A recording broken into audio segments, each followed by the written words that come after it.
Ang kwentong ito ay hango sa totoong buhay. Mula ito sa isa nating kabayan na itago na lang natin sa pangalang Naldo. Walang eksaktong taon. La Castellana, Negros Occidental. Maaga pa lamang nagigising na si Jose para pumunta sa trabaho. Araw-araw, nilalakad nito ang 5 kilometrong daanan papunta sa bayan.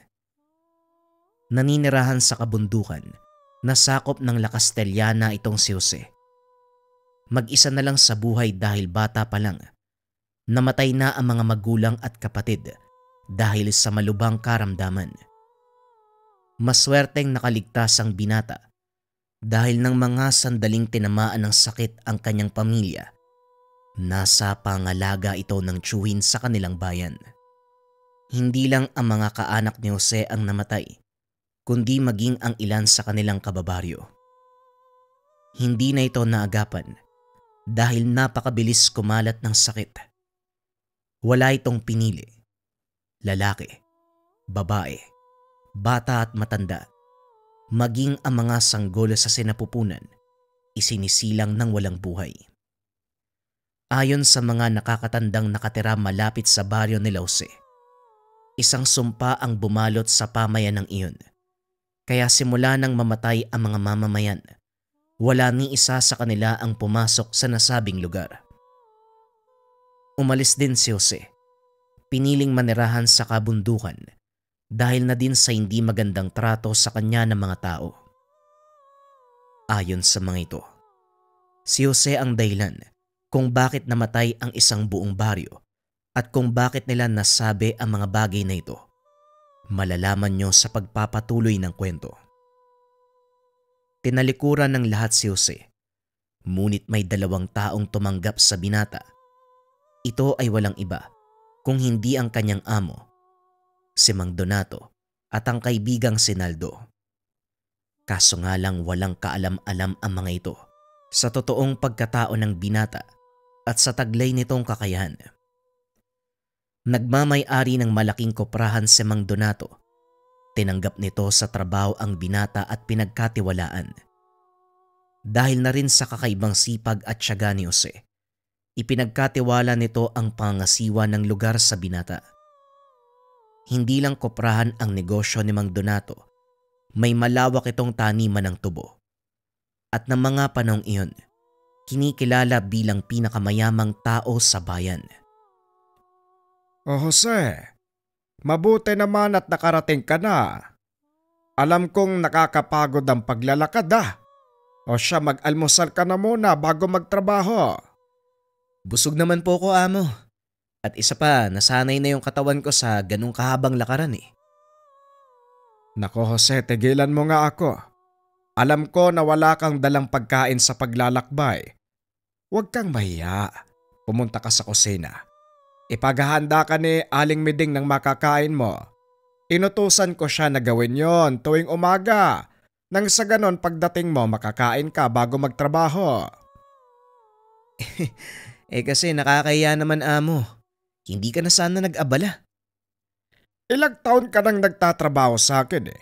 At kung hindi dahil sa'yo, hindi magiging maayos ang aking koprahan. O siya, kailangan ko pang magpunta sa bayan. Ikaw na ang bahala dito. Nga pala, darating mamaya ang truck na maghahakot ng mga tuyong kopra. Ikaw na ang bahalang makipag-usap sa kanila. Alam mo naman ang gagawin, hindi ba? Ako na pong bahala, amo. Sige po, mag-iingat po kayo. Kakaiba ang turing ni Mang Donato sa binata dahil na rin sa mabuti nitong ugali. Lalo na sa pakikisama sa mga katrabaho. Nare-respeto ng mga ito si Jose dahil sa patas na paghuhusga sa mga bagay-bagay. Jose, nakahanda na yung mga toyong kopra na ikakarga natin. Wala pa rin ba yung truck? Wala pa, Naldo eh. Pwede ba pakiusapan yung mga kasama natin na wag munang uuwi mamaya pagkatapos ng pagkakarga? Bakit naman? Ano bang meron? Basta, mamaya ako na lang sasabihin. Sige na, ikalat nyo muna yung mga bagong lukad na nyog para matuyo at pagkatapos Magsipaganda na din kayo. Tuwing magpapakarga ng kopra, naglalabas ng sariling pera si Jose na ipinangmemeryenda sa mga kasama. Kaya naman ginaganahan ng mga ito na magtrabaho, lalo na kapag si Jose ang nangangasiwa. Ito ang karaniwang gawain ni Jose. Maliban sa pagsiguro ng mga produkto na kanilang ginagawa, siya din ang namamahala sa mga tauhan na nagtatrabaho sa lugar. Kaya hindi maiwasang may mainggit o hindi kaya naman mag-isip ng masama tungkol sa kanya. Usap-usapan na naman ng ibang tauhan ng pagiging malapit mo kay Amo. Kesyo sip-sip ka daw. Pabida. Ikaw daw ang laging pinapabura ng matanda. Alam mo, Naldo, normal lang sa mga tao ang ganong pag-uugali. Hindi maiiwasan na mga ganon eh. Hanggat alam mo na wala kang ginagawang masama, ituloy mo lang ang trabaho. Yan naman ang ginagawa ko, Jose. Kaso, minsan hindi ko maiwasang mapikon eh. Lalo na sa grupo ni Mitoy. Bakit ba? Ano bang sinasabi nila? Basta. Ayoko na magsalita. Baka mapikon ka lang din kapag narinig mo eh. Kilala pa naman kita. Ibang klase ka kapag nagagalit eh. Kaya nga, huwag mo nalang pansinin. Dahil wala namang maidudulot na maganda ang pagpatol sa kanila. Umuka nandyan na yung truck, halika na. Simulan na natin yung pagkakarga para matapos tayo na maaga. Mapagkumbaba. Pasensyosong tao si Jose. Palaging nakatuon ng isipan sa trabaho. Hindi rin ito binibigyang pansin ang mga walang katuturang bagay. Matapos ang pagkakarga ng mga tuyong kopra, nagpaalam na ang binata na uuwi. Araw din ang sweldo ng mga oras na yun. Kaya naman nagkayayaan ang ilan sa mga katrabahong mag-inuman. Naldo, Jose, bakit hindi kayo sumama sa amin? Iinom kami ng mga tropa dyan sa kabilang kanto. O sige, wala naman akong gagawin eh. Medyo maaga pa para umuwi. O Jose, sigurado ka ba? Gusto mong sumama sa kanila? Oo naman. Minsan lang naman magyaya ng inuman nitong si Mitoy. Kaya pagbigyan na natin. Yun na nga eh. Minsan lang magyaya. Kaya naghihinala ako. Hayaan mo na. Ako nang bahala. Sumama ang magkaibigan sa pangkat ni Mitoy. Nung una masaya pang nag-iinuman ang mga ito. Kaso nga lang nang tumagal, lumabas ang ugali ni Mitoy. Ikaw, Jose, alam mo ba suyang-suya na ako sa ugali mo? Hindi ko lang masabi sa'yo ng harapan eh, dahil nahihiya ako kay Mang Donato. Pero ngayong tayo lang yun nandito, sasabihin ko ang lahat sa'yo. Masyado ka mayabang. Ano bang pinakain mo dun sa matandang amo natin? Ganyan na lang yung pagtrato sa'yo. Wika ni Mitoy. Nagulat si Jose sa mga narinig. Alam ng binatang hindi maganda ang pupuntahan ng usaping iyon. Lalo pa nang makita nito. Dumampot ng bote ang ilan sa mga kasamahan ni Mitoy. Mitoy, wala naman akong ginagawang masama eh.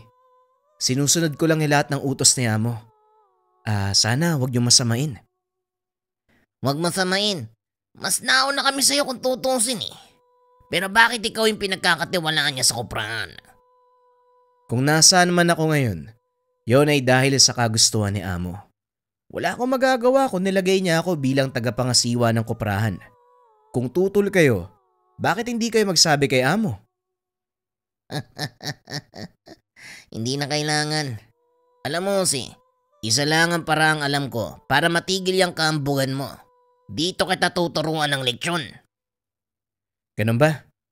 Pag-isipan mong mabuti ang gagawin mo, Mitoy ha? Nakainom ka. Baka pagsisiyan mo mangyayari. Wika ng binata. Nagtayuan ang mga kasama ni Mitoy. Pinaikutan si Naldo at Jose. Tumayo si Naldo. Ngunit nanatiling nakaupo ang binata. Hoy Mitoy, kumalma ka. Tayo-tayo lang naman na magkakasama sa trabaho. Bakit kailangan mo pang magganito? Huwag kang makialam, Naldo.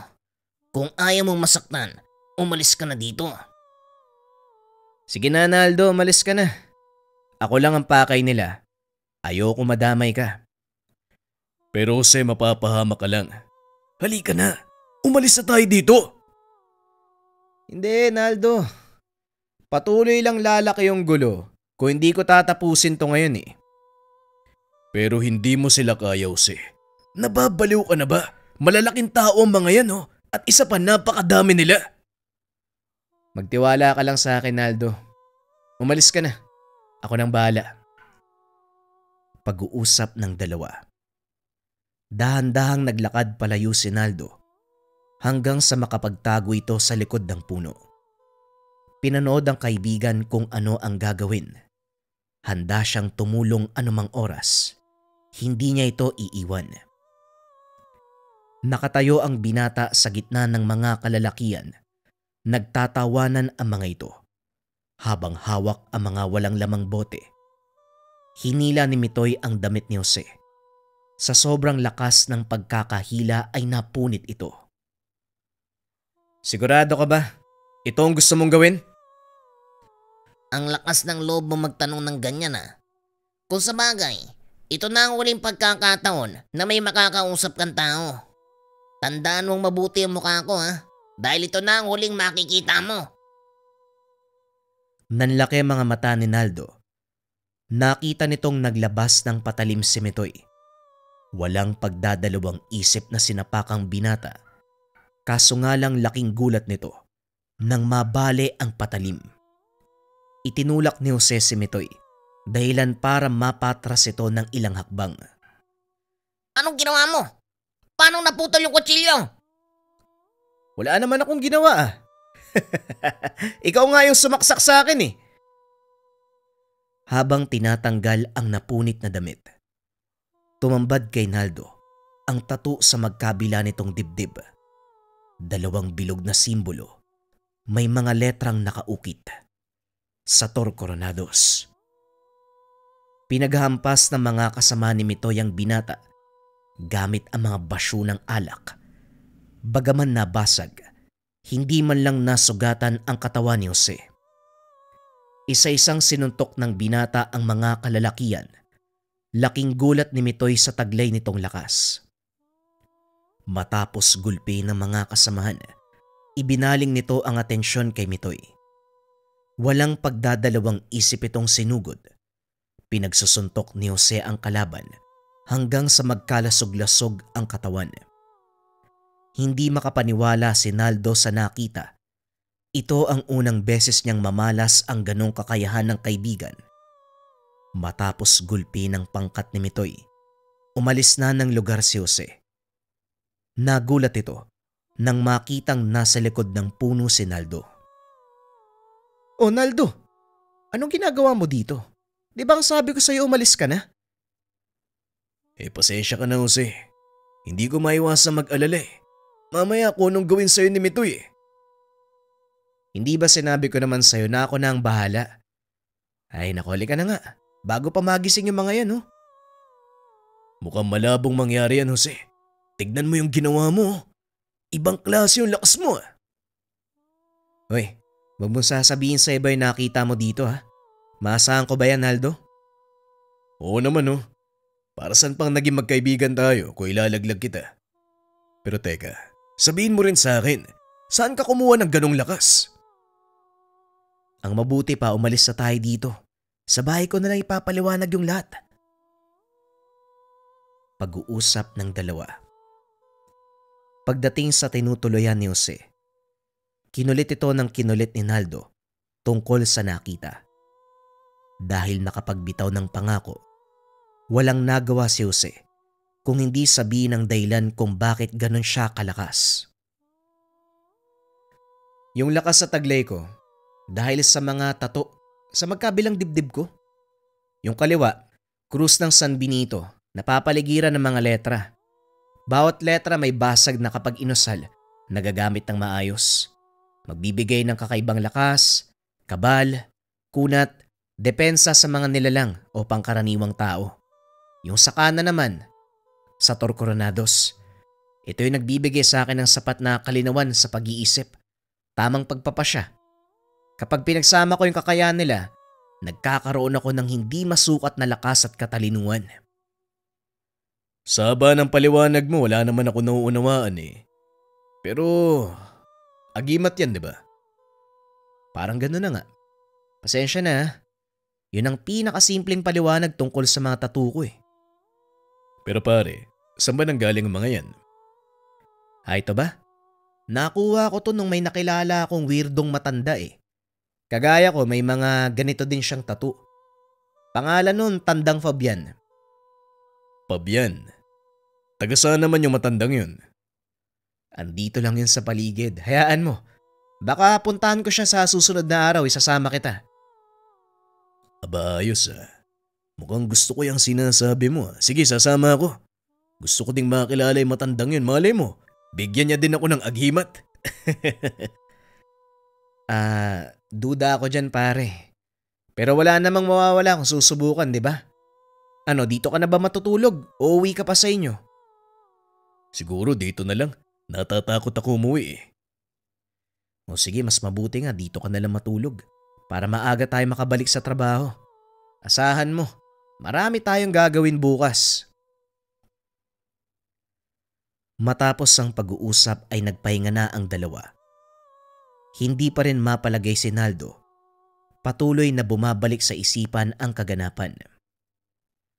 Kinabukasan maagang nagising ang dalawa. Nagkape.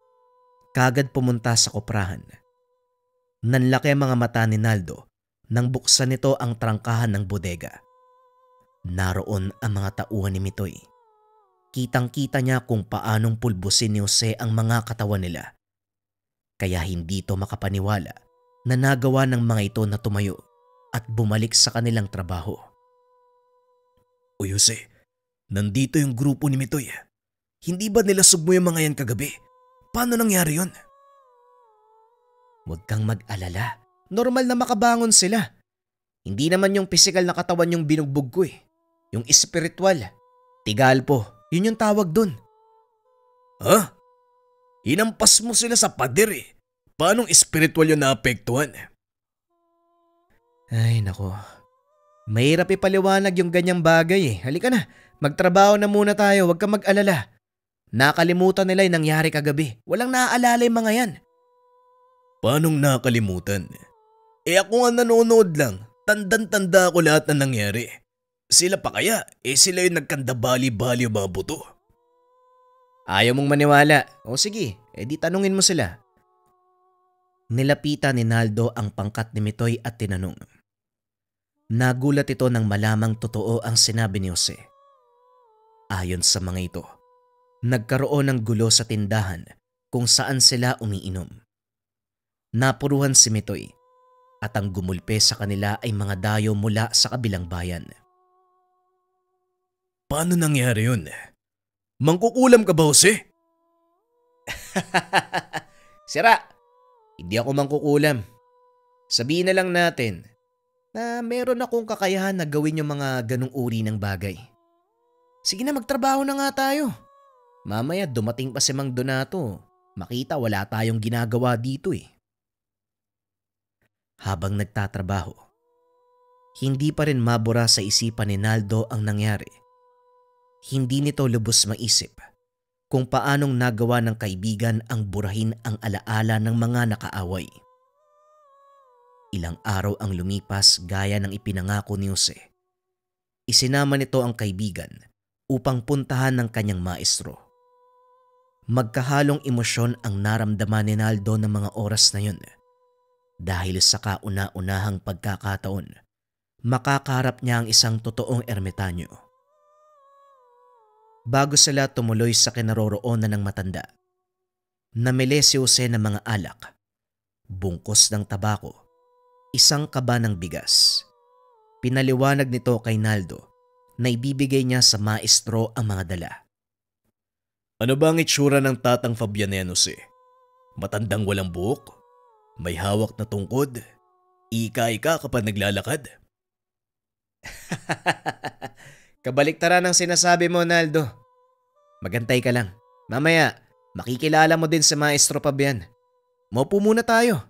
Dito natin siya antayin. Naupo ang dalawa sa lilim ng malaking puno. Nasa dulo ng bayan ang magkaibigan.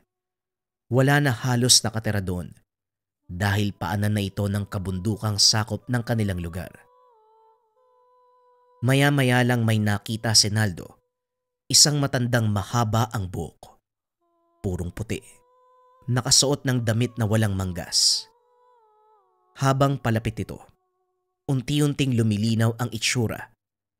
Nanlaki mga mata ng binata. Napakakisig ng pangangatawan ng matanda. Puro tato ang braso hanggang sa leg. Kinalabit nito si Jose at tinuro ang matanda. Hindi ba yan yung inaantay natin? Mukhang hindi naman, no? Tignan mo, mapagkakamalan mo bang ermitanyong isang yan? Sobrang laki ng katawan eh. Ay, siya mismo si Maestro Fabian. Halika, salubungin natin siya. Dali mo yung mga pinamili ko sa bayan kanina ha. Banda doon ng bahay ni Maestro eh. Dali-daling pinasa ni Naldo ang sako ng bigas. Binitbit ni Jose ang iba pang dala. Naglakad ang mga ito papunta sa kinaroroonan ng matanda. Anong ginagawa ng alibugha kong mag-aaral sa lugar na ito? Nabuburyo ka ba sa syudad? Magandang umaga, Maestro. Hindi naman po. Gusto lang kitang dalawin eto. May dala ako masarap na lambanog. At yung paborito mong tabako galing kay Aling Gloria.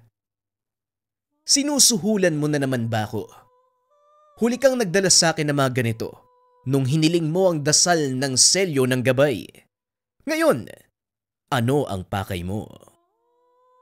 Wala naman po, Maestro. May ilang katanungan lang. Lalo na tong kaibigan ko si Naldo. Nga pala Naldo, si Maestro Fabian. Katanungan. Ano kaya ang maaaring itanong ng isang kagaya mo? Magandang umaga po, Maestro. Kung inyo pong mamarapatin, kanina pa masakit ang paa ko sa kakalakad. Bakit hindi muna tayo maupo at pagsaluan ng masarap na lambanog? 2 buwan nang hindi dinadampian ng alak ang aking lalamunan.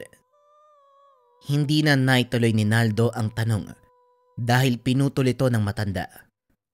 Nagtaka din ito dahil wala naman siyang nakikitang bahay sa paligid. Jose, nakakatakot yung maestro mo ha? Nasaan yung sinasabi niyang bahay? Wala naman ako nakikita. Magantay ka lang dahil kailangan ng pahintulot ni Maestro para makapasok ka sa kanyang tahanan. Pag-uusap ng dalawa. Ibinaling ng mga ito ang tingin sa matanda. Nanlaki mga mata ni Naldo nang kinumpas ni Tatang Fabian ang kamay. Biglang lumitaw ang malawak na bakuran na napapaligiran ng malaking puno. Napakagandang mga bulaklak. Sa kalagitnaan nito, isang maliit na kubo. Pinapahintulutan kitang pumasok! Bagaman nagdadalawang isip, tumuloy pa rin si Naldo. Natatawa si Jose sa reaksyon ng kaibigan.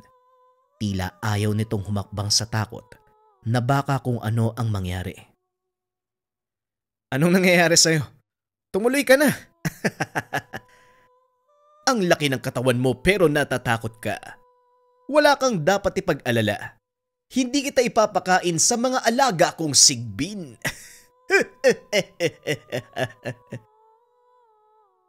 Napalunok ng laway ang binata nang marinig ang sinabi ni Tatang Fabian.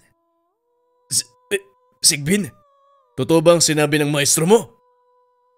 Oo, pero wag ka maniwala sa kanya dahil hindi naman kumakain ng tao ang mga sigbin. Uling at hilaw na papaya ang gusto ng mga yan. Marahang naglakad ang mga ito papasok sa kubo. Nung una ay hindi mapakali si Naldo. Ngunit kalaunan ay nawala sa isip ng binata ang mga misteryosong bagay sa paligid. Dahil na rin sa sobrang kalasingan, hindi na nito napipigilan ang sariling magsalita hanggang sa maitanong kay Tatang Fabian ang tungkol sa kakayahan ni Jose. Tatang, sabihin niyo po, ano po ba talagang sekreto ng kaibigan ko? Bakit ang lakas niya? Hindi pa tinatabla ng bala. Napatingin si Tatang Fabian kay Jose na noon ay nagkakamot ng ulo. Mukhang may kailangan kang ipaliwanag, Jose. Sabihin mo sa akin, paanong nalaman ng kaibigan mo ang tungkol sa mga kaalamang itinuro ko? Napabuntong hininga si Jose. Wala nang nagawa kung hindi sabihin ang pangyayari. Ganito po kasi yan, maestro. Pinagtulungan kami ng mga kasama ko sa trabaho eh. Wala na akong maisip na paraan kasi kami ang mamamatay ng mga oras na yun. Ginamit ko po yung mga tinuro nyo. At isa pa, hindi po ba? Para sa mga ganong pagkakataon naman ng mga kakayahan ko. Hindi kita tinuruan para manakit. Alam mo ang alituntunin ng mga aral na ibinigay ko. Gayon pa man ay nangyari na ang mga nangyari. Hindi na natin maibabalik pa. Huwag mo na lamang uulitin. Napuno ng pangaral ang tenga ni Jose ng araw na yon. Pinaliwanag ng matanda ang kakayahan ng binata kay Naldo. Ayon dito, 2 marka sa magkabilang dibdib. Simbolo ng dalawa sa pinakamakapangyarihang selyo ng mundo. San Benito, Sator Coronados.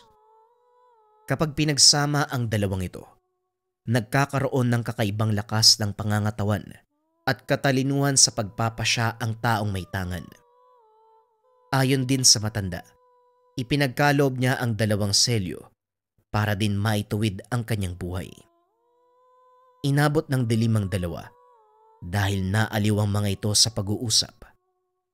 Nagpaalam na ang mga ito sa matanda dahil may trabaho pa kinabukasan. Nakakalungkot naman at kailangan na nating maghiwalay. Hindi ko alam kung kailan ka uli dadalaw. Pero kung sakali, alam mo kung saan ako hahanapin, hindi ba? Huwag po kayo mag-alala, Tatang. Kung gusto niyo po, araw-araw kaming pupunta dito eh. Wika ni Naldo. Natawa ang matanda sa sinabi nito. Pasensya na. Meron akong hindi nasabi tungkol sa lugar na ito. Oo nga pala. Alam mo ba yung tahanan ni Maestro? Lumilipat din kung nasaan siya? Yan ang kalokohan. Paano mangyayari yun? Ano yun, maglalakad yun? Hindi natapos ni Naldo ang sasabihin. Tinubuan ng 4 na paa ang kubo ng matanda. Nagsimulang maglakad palayo. Nasagot na ba ang katanungan mo? O siya, nagmamadali na ang aking bahay. Baka maiwan ako. Hanggang sa susunod nating pagkikita. Palagi kang mag-iingat, Jose. Kumaway na lang si Jose bilang tugon. Samantalang si Naldo ay tulala pa rin. Hindi makapaniwala sa mga nangyayari. Nang mga sumunod na araw, muling nagkita ang dalawa. Parang walang nangyari. Ngunit malinaw sa isipan ni Naldo ang lahat. Alam nito na totoo ang lahat ng nakita. Inakala ni Naldo na yun na ang pinaka nakakamanghang pangyayari sa kanyang buhay. Ngunit lingid sa kalaman, isang kaganapan ang darating na lalong magpapakilala sa kakayahan ng kaibigan. Naglalakad pa uwi ang dalawa nang mapadaan sila sa nayong sinilangan ni Jose. Pinaliwanag ng binata ang lahat ng tungkol sa lugar. Hindi din lingid kay Naldo ang naganap dito. Ngunit nagulat siya nang malaman na dito isinilang at lumaki si Jose. Pasensya ka na kung di ko nasabi sa'yo ha, pero dito ako lumaki. Sinasabi ng mga dating nakatira sa lugar na to. Ako daw yung dahilan kung bakit nagmistulang sementeryo yung lugar na to eh. Maraming taon na nakakaraan. Wika ni Jose. Inikot ni Naldo ang tingin sa paligid. Nakikita nito ang mga lumang bahay. Punong-puno ng mga baging at matataas na talahibang lugar. At sa bawat harapan ng mga tahanan, may mga krus na nakatarak. Ang ilan, 3, 4, hanggang 5 krus. Ang mga krus na yan ay tanda ng mga libingan. Lahat ng namatay sa baryong to, inililibing ng kanilang mga naiwang kaanak sa mismong bakuran ng tahanan nila. Muling wika ng binata. Napansin ni Naldo ang lungkot sa boses nito habang nakatingin sa isang malaking bahay. May 2 krus na nakatarak sa bakuran. Kanino naman ang bahay na yan? Yan ang dati kong tahanan. Diyan ako pinanganak at nagkaisip. Pero nakakalungkot lang. Hindi ko na ngayon mararanasan ang dating masasayang araw. Ako yung sinisisi ng mga taga rito eh. Kaya huwag ka magtataka. Teka, ano yun? Nahinto sa pagpapaliwanag ang binata nang makita nito ang imaheng nakatayo sa bintana ng lumang bahay. Parang may tao sa loob. Tara, puntahan natin! Nakita mo rin pala, Naldo. Mas mabuti pa nga tignan natin kung sinong pumasok sa bahay. Dali-daling pumasok ang 2 sa lumang bahay. Nakita nila ang isang lalaki na nakasuot ng itim na damit. Sino ka? Anong ginagawa mo dito? Wika ni Naldo. Inawat ito ni Jose. Alam niyang hindi pangkaraniwang tao ang naroon. Sandali lang, Naldo. Tumayo ka sa likod ko. Hindi normal na tao yan. Anong sinabi mo? Kung ganon, anong nilalang yan? Isa siyang engkanto. Sumagot ka. Tama ba ako? Matalas ang pakiramdam mo, tao. Tama ka. Isa nga akong engkanto. Anong ginagawa ko dito? Ano pa nga ba? Alam ko na. Binibisita ko lang ang tahanan na minsan kong pinagkunan ng pagkain. Nanlaki ang mga mata ni Naldo nang marinig ang sinabi ng nilalang. Tinanggal nito ang itim na belo. Tumambad ang pulang mga mata. Naglabasan ang 4 na sungay. Marahang umatras si Jose habang hinaharangan ng kaibigan. Kung ganon, ikaw ang may gawa ng pagkamatay ng mga tao dito. Ako? Hindi ba ikaw ang sinisisi nila? Ikaw ang may dala ng sumpa.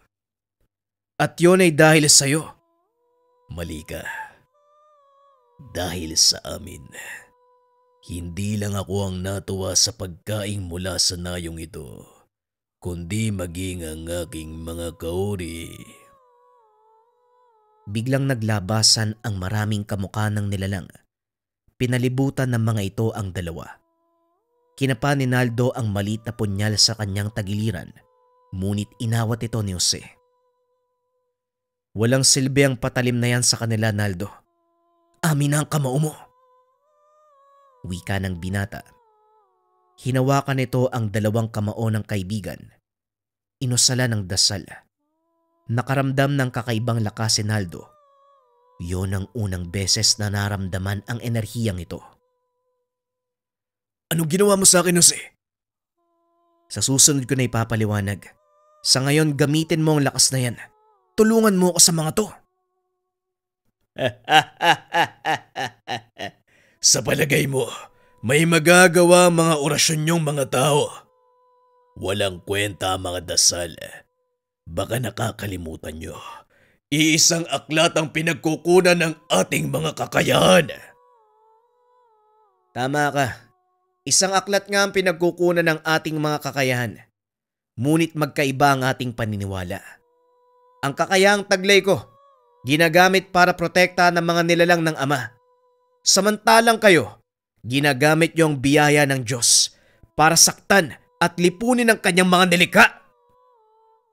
Ang ama mong pinaniniwalaan, matagal ka nang tinalikuran.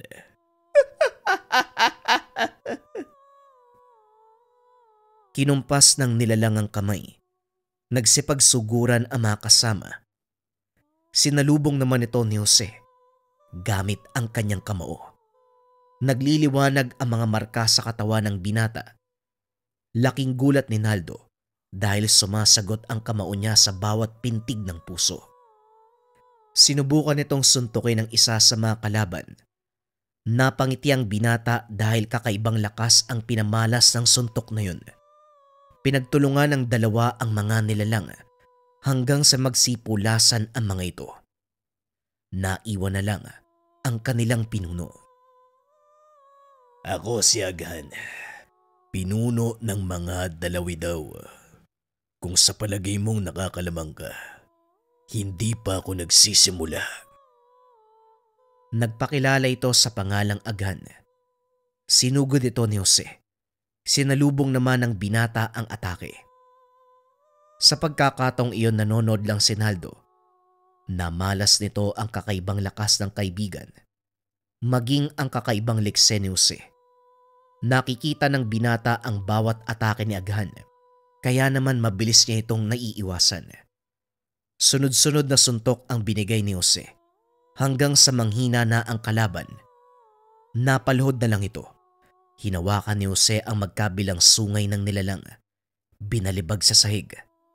Dahil sa lakas ng pagkakampas ni Jose, tuluyang gumuho ang lumang tirahan.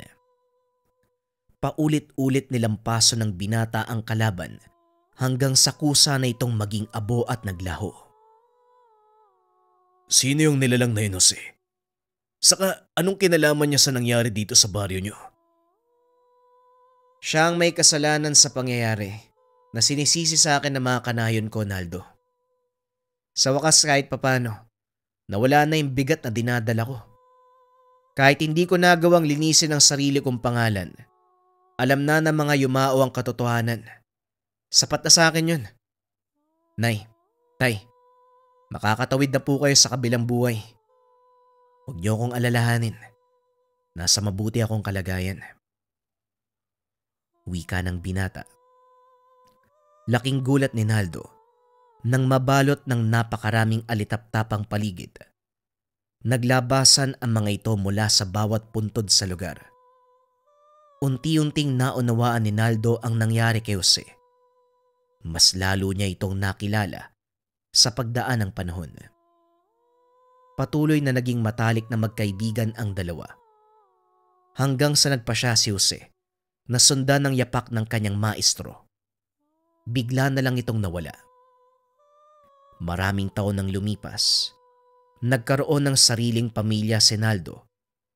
Inakala nito na hindi na sila magkikita ng kaibigan hanggang sa sumapit ang dapit hapon ng kanyang buhay.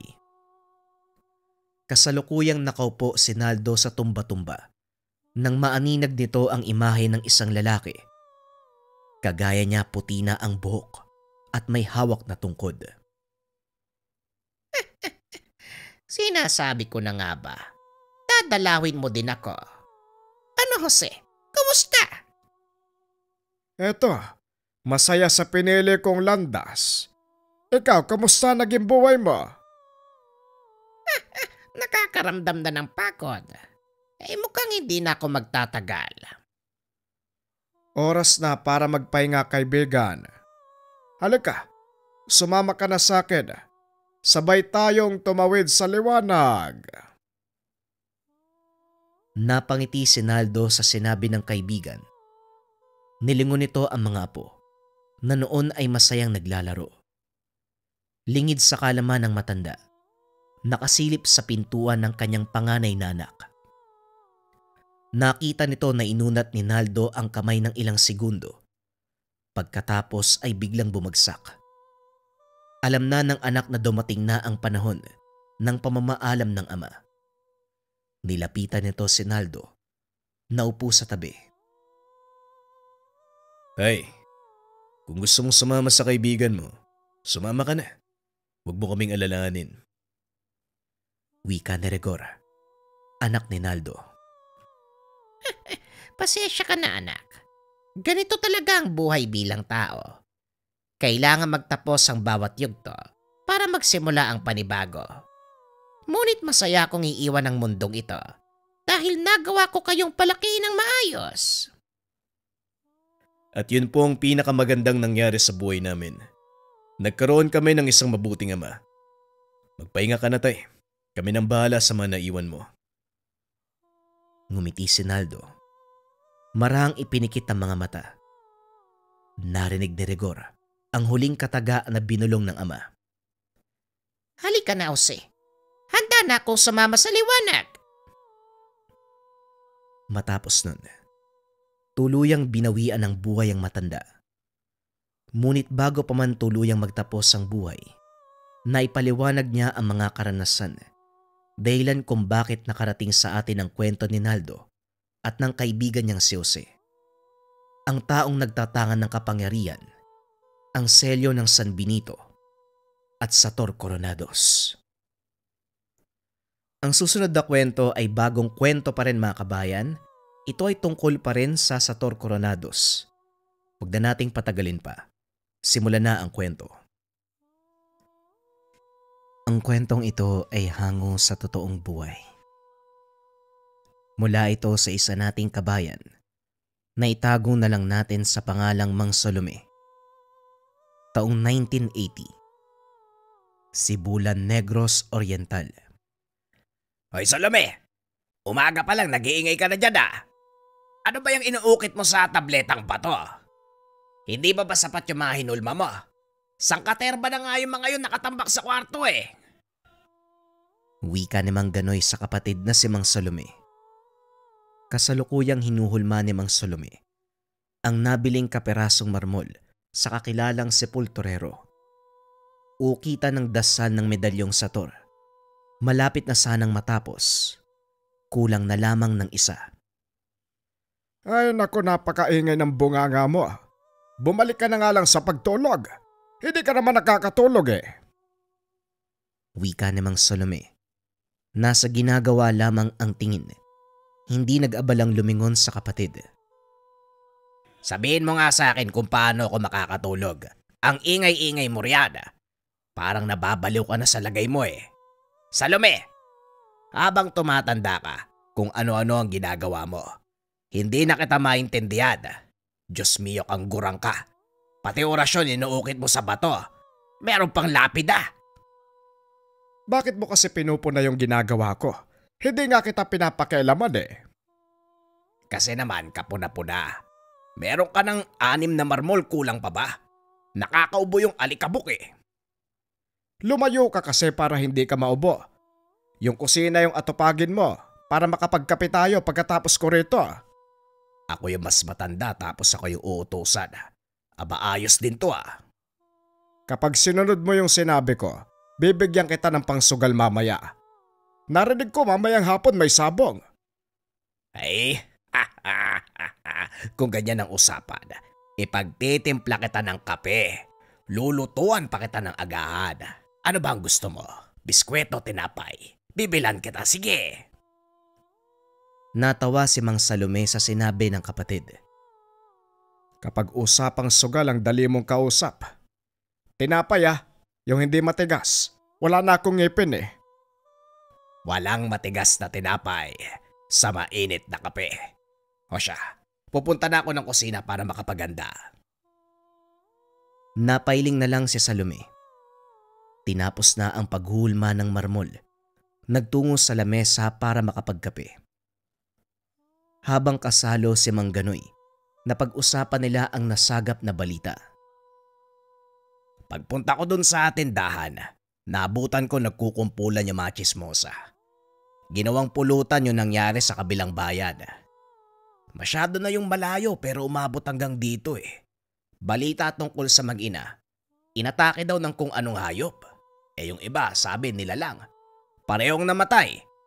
Yung bata daw natagpuang wala ng dugo sa katawan. Wakwak yung tiyan eh. Ganon din yung ina. Nag-iisa lang ang bahay sa gitna ng malawak na talayban. Kaya ayon, walang nakasaklolo. Pag-uwi ng asawa galing trabaho wala nang naabutan. Nakakaawa naman. Natigilan sa paghigop ng kape si Mang Salome. Napatitig sa kapatid. Napahugot ng hininga nang maramdaman ang sakit ng pagkawala. Pinuna ito nang mapansin ni Mang Ganoy. Eto naman kung makapagbuntong hininga, parang ang lalim ng tumamang sakit sa'yo ah. Higupin mo yung kape, lalamig na yan. Ganoy, wala ka ba talagang nakuwang impormasyon tungkol sa aswang na sumalakay? Paliwanag mo sa akin para may ideya ko kung gaano kabigat ang igaganti kung sakaling magkasalubong kami. Ay sus, umaarangkada na naman ang pagiging manunugis mo. Tumahimik ka na nga dyan. Dito ka lang sa bahay ngayong araw. Bigyan mo naman ng halaga ang tahanang to. Palagi mo na lang iniiwan eh. Matanda ka na pero ang dami mo pa ring lakad. Gusto ko lang kasing tumulong. Para saan pa ang pagiging manunugis kung walang gagawin, hindi ba?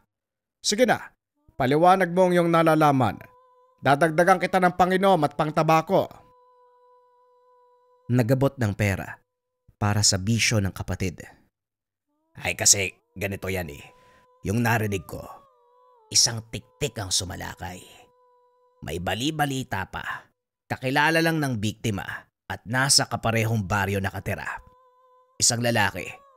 Yun lang naman ang nakuha ko impormasyon. Mamaya, iarkila mo ako ng motorsiklo.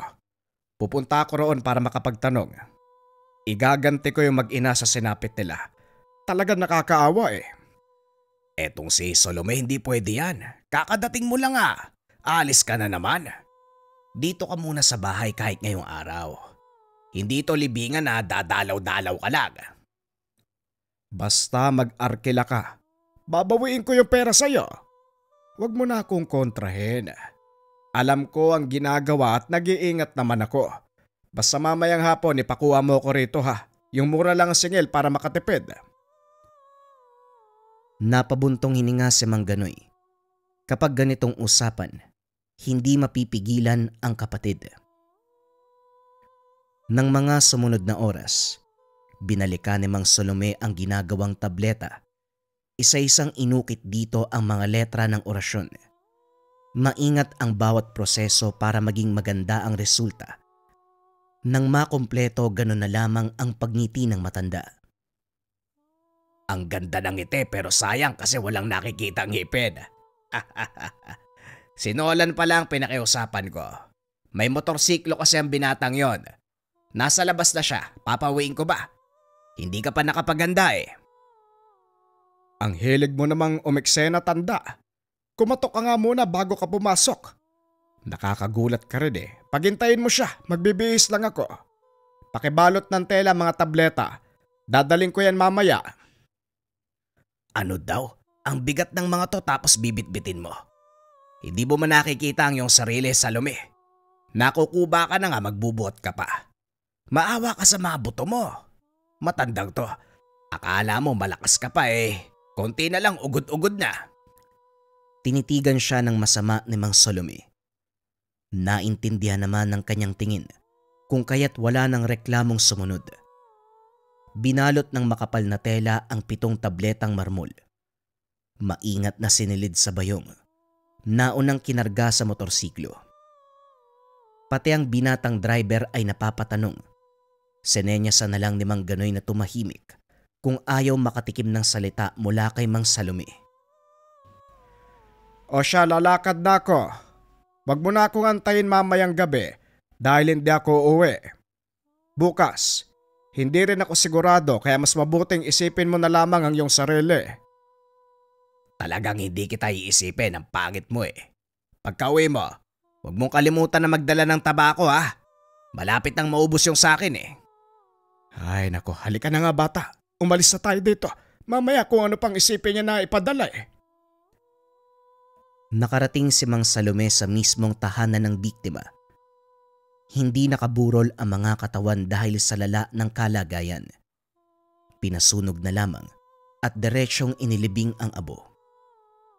Bago nagtawag ang matanda, may paalalang ibinilin ang binata. Manong, biktima po ng aswang ang mag-ina sa bahay na yan.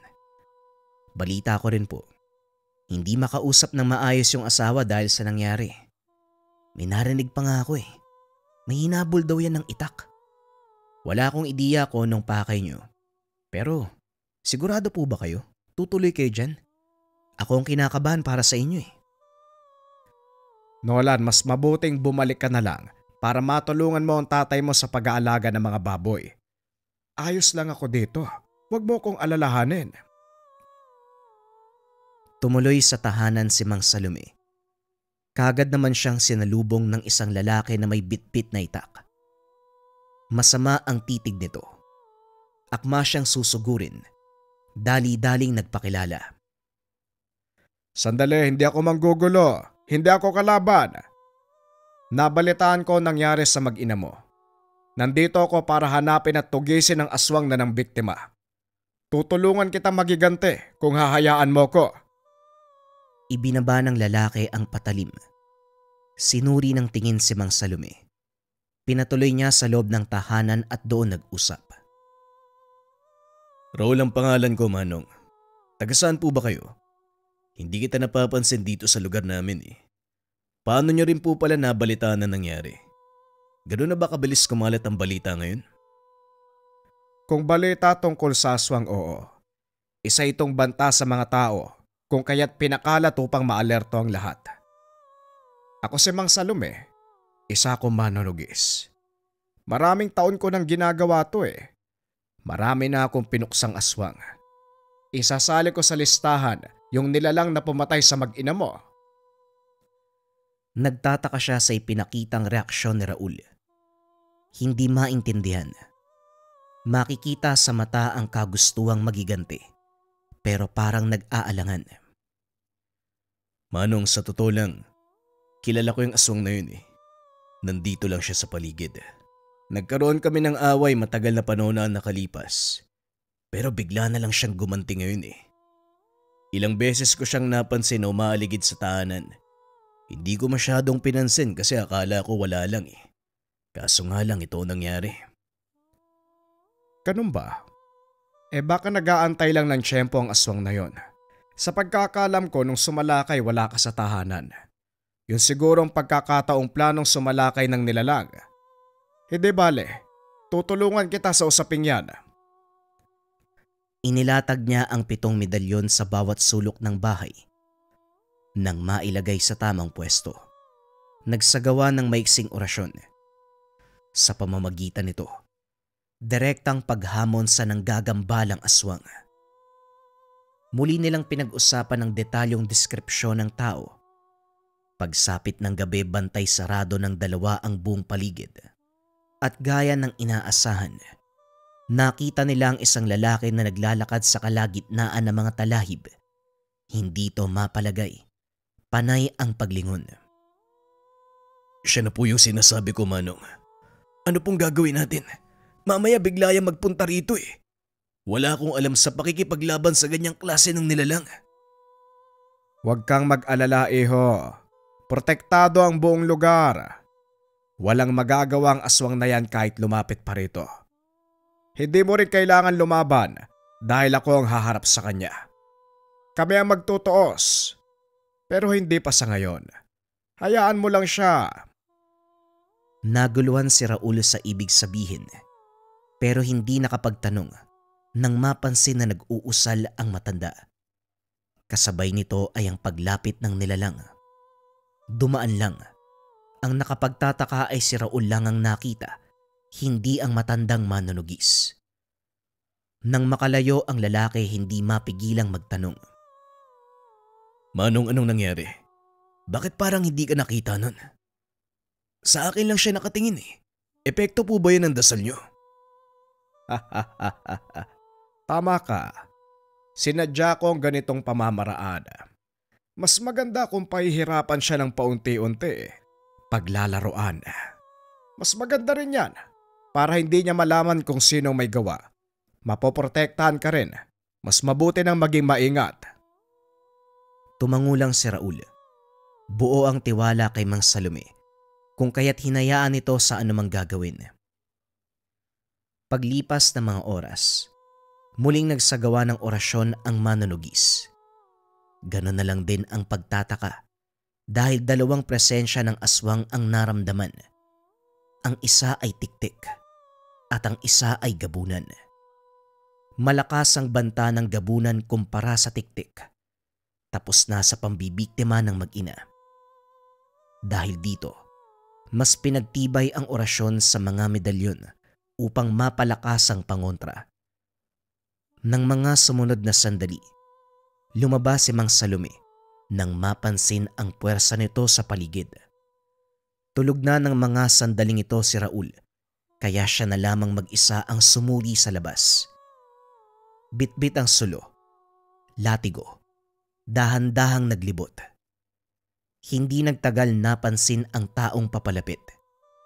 Itinarak sa lupa ang dulo ng sulo at saka nagmamadaling umusal ng orasyong sa bulag. Umabot naman hanggang sa kinalalagyan ang depensa ng mga medalyon. Nakita kung paanong umiwas ang tao nang maramdaman ang epekto sa hangin. Napatitig ito sa tahanan, kapansin-pansin ang galit. Si Mang Salome sa kabilang banda, bagyang lumapit upang masuri sa malapitan ang nilalang. Isa itong matandang babae. May dala pang tungkod. Mahina na itong naglalakad pero hindi mapagtatakpan ng kalagayan ang tunay na katauhan. Kagad nag-usal ng dasal pangontra ang mananugis nang marinig ang binabanggit nitong kataga. Dahil na kontra, ganun na lamang ang pagkagulat.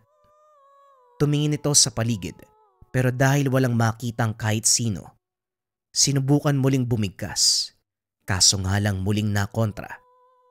Nang hindi gumagana ang mga atake, umalis na lamang ang matanda. Hinayaan niya dahil ang balak sa ngayon, kilalanin lang kung sino ang kalaban. Nasundan ito ng tingin ni Mang Salome. Pagkatapos ay bumaling sa aswang nakakarating lang. Ang tiktik. Ay Diyos ko, kakaalis lang ng isa. Meron na naman. Totoo nga ang kasabihan, kung may aalis may darating. Kaso aswang naman. Ay nako, kakatapos lang biktimahin ng mag-ina. Nandito na naman siya. Gumapang sa talahiban ng nilalang. Makikita ang pag-aalangan dahil sa depensa sa lugar. Hindi mapakali, panay ang pag-angil dahil sa epekto ng inilapat na orasyon. Nag-iiba ang anyo. Mula sa pagiging aswang, bumabalik sa pagiging tao na para bang nalilito kung ano ang gagamiting katangian. Nakakatawang pagmasdan. Nababaliw ka ngayon ano? Yan ang nararapat sa'yo. Pinatay mo ang buhay ng mag-ina. Mabaliw ka ngayon. Matapos magsalita ay lumapit na si Mang Salome. Bitbit ang latigo. Pinalupot niya ito sa leeg ng nilalang. Hindi na ito nakalaban pa. Ilang segundo ay binawian ng buhay. Ibinuka ng matanda ang bibig. Pinutol ang dila. Yan. Dahil sa dila na to, ang dami ng nabiktima mo. Susunugin ko to, kasabay ng kaluluwa mo. Bumalik ng tahanan si Mang Salome. Ginising si Raul upang magpatulong sa pagliligpit ng bangkay. Walang reklamong sumunod. Natuwa dahil napagigante ang mag-ina. Kinabukasan nagpaalam si Raul na papasok sa trabaho. Kinargahan siya ng orasyon ni Mang Salome. Hindi nagpakampante dahil meron pang banta ng gabunan. Wala pang ideya ang manunugis kung ano ang ugnayan ng dalawa at humantong sa ganitong sitwasyon. Kung ako masusunod, mas magandang ipagpaliban mo muna ang trabaho. Kakalibing lang sa mag-ina mo eh. Alam kong nasasaktan ka pa sa kaganapan. Mas maganda magpahinga ka. Manong, kung ako masusunod, hindi din ako papasok eh. Kaso hindi naman ako mayaman. Patuloy ang buhay. Wala akong pangtusto sa sarili. Kaya laban lang. Kailangan kumayod eh. O sige, wala naman tayong magagawa sa ganyang usapin. Pero kung sakaling may makasalubong ka na matandang babae, may dalang tungkod, umiwas ka. Wag na wag kang makikipag-usap. May banta pa ng isang nilalang sa buhay mo. Doble ingat, iho. Pagkalis ng binata, dito na sinimulan ni Mang Salome ang huling ritual. Nagsagawa ng pentagramo upang hamunin ng direkta ang gabunan. Gumuhit ng napakalaki sa bandang bakuran. Naupo sa gitna, sinimulan ang orasyon. Nakita niyang gumalaw ang puno ng saging sa bandang harapan. Sinyales na nararamdaman na ng nilalang ang ginagawang pagtawag. Akala mo siguro makakaiwas ka. Simpleng pentagramo at orasyon lang ang gagawin ko. Bibigyan kita ng pagkakataong magpaliwanag. Anong kailangan mo kay Raul? Anong sadya mo sa tao? Wika ni Mang Salome. Kinuha niya ang dalang balisong at saka itinarak sa puno ng saging. Maririnig ang napakalakas na angil. Makikita din doon sa puno ang pag-agos ng dugo. Walang sumasagot sa kanya kaya muli itong sinaksak ni Mang Salome. Talagang ayaw mong sumagot Nagmamatigas ka. Hindi kita titigilan. Simpleng katanungan pero ayaw mo magsalita. Magdusa ka. Ito ang gusto mo Muling nagkarga ng orasyon si Mang Salome. Ginamit ang medalyon ng Sator Coronados. Dito na bumigay ang nilalang. Tama na. Titigilan ko si Raul. Hindi ko siya guguluhin. Itigil mo na. Pakawalan mo ko. Pakiusap. Titigilan lang kita kapag sinagot mo na ang tanong ko. Ano ba ang dahilan? Bakit mo hinahabol si Raul? Matagal bago nagsalita ang nilalang. Kaya naman muling sinaksak ni Mang Salome ang puno ng saging. Biyanan ako ni Raul. Ikinasal sila ng anak ko. Pero nang malaman ng tungkol sa katauhan namin, iniwan niya at nagpakasal sa ibang babae. Nagpakamatay ang anak ko dahil sa lalaking yan. Swerte siya dahil hindi ko naabutang buhay ang kanyang magina. Buong pamilya sanang pagbabay. Aray! Itigil mo na yan! Mas mabuti nga iniwan yung anak mo Walang matinong tao ang magpapatali sa katulad yung aswag. Swerte ka mo dahil hindi naabutang buhay ang magina. Alam mo ba ang nangyari doon sa ng biktima? Pinatay ko. Tinanggalan ko ng dila at sinunog. At ganyan din yung sasapitin mo ngayong halimaw ka. Kinuha niya ang latigo. Pinalupot sa puno ng saging. Dahan-dahan itong hinigpitan hanggang sa masakal. Hindi magkamayaw sa pagdaing ang nilalang. Kaso nga lang nakawala ang kaluluwa ng gabunan dahil nabura ang pentagramo ni Mang Salome. 2 lalaki ang dumating. Aksidenteng naapakan ang pentagramo. Kayong dalawa, ano ba ginagawa nyo dito? Dahil nanlilisik ang mga mata ni Mang Salome at meron pa itong hawak na patalim na may dugo. Hindi nakapagsalita ang dalawa. Sasagot ba kayo o puputulin ko ang dila nyo? Bilisan nyo! Ano ho kasi? Kakausapin lang ho namin si Raul. Itatanong lang po namin kung kailan siya makakapagbayad sa utang niya. Ay naku, mga tao talaga. Yan ang hindi ko masasagot. Kumakahid pa si Raul. Balikan nyo na lang mamayang hapon. Uuwi din yon. Ano pa? May kailangan pa ba kayo? Matapos magsalita, umalis na ang dalawa. Bumalik sa pagriritwal si Mang Salome. Kung kailan nahuli ko na, saka merong eksena. Kaunti na lang Nakawala pa. Hindi ganong kadaling humuli ng kaluluwa. Matapos ng kaganapan, inantay na lamang ang pagbabalik ni Raul.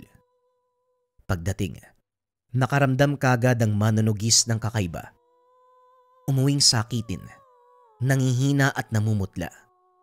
Dinama ni Mang Salome ang enerhiya nito. Napakunot ng may mapansing mali. Sinuri ang mga mata.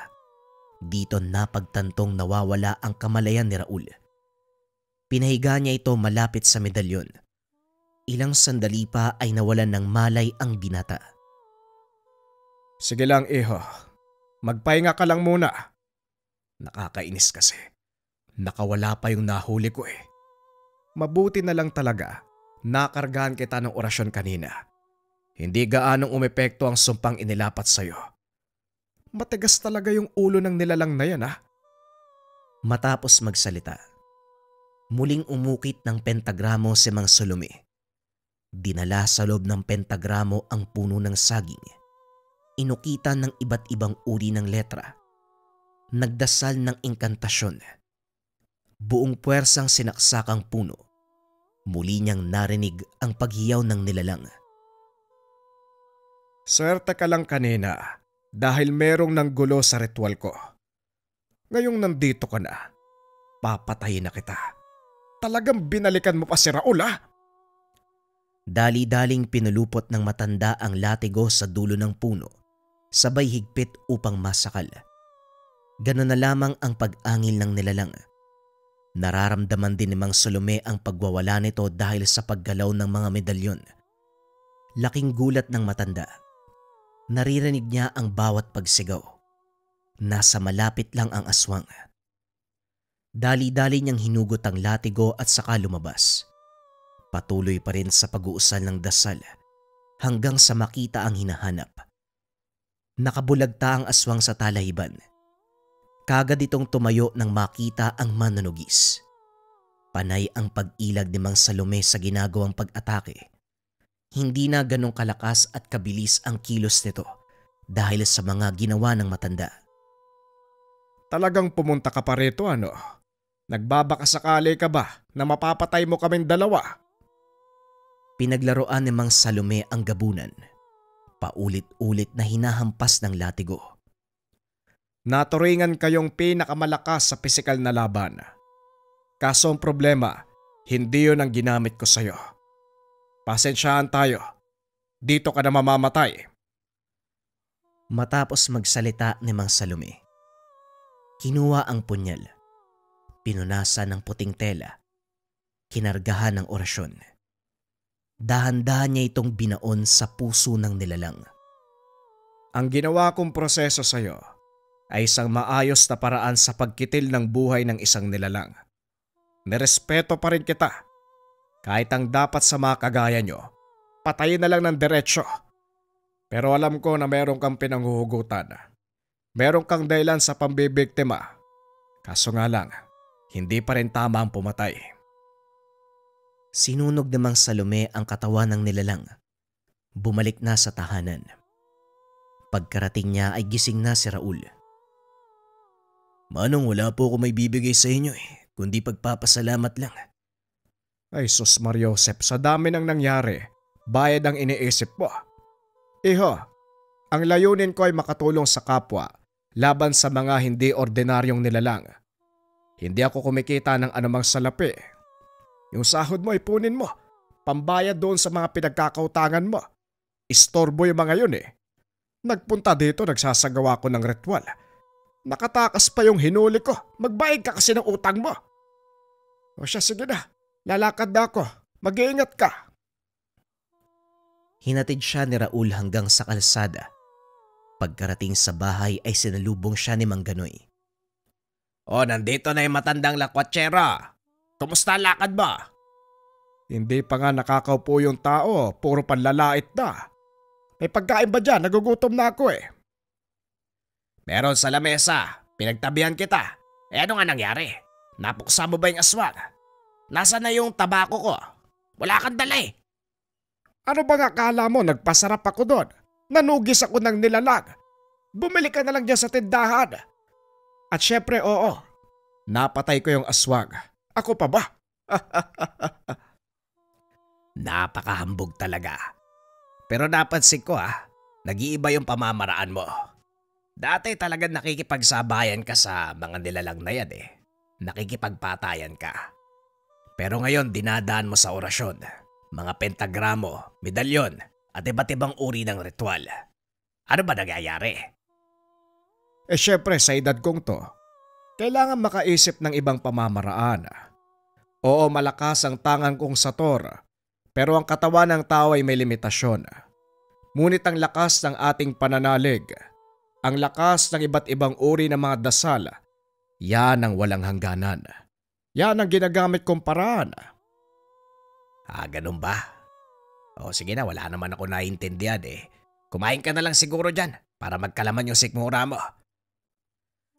Ganito man madalas ang pakikitungo ng kapatid sa kanya.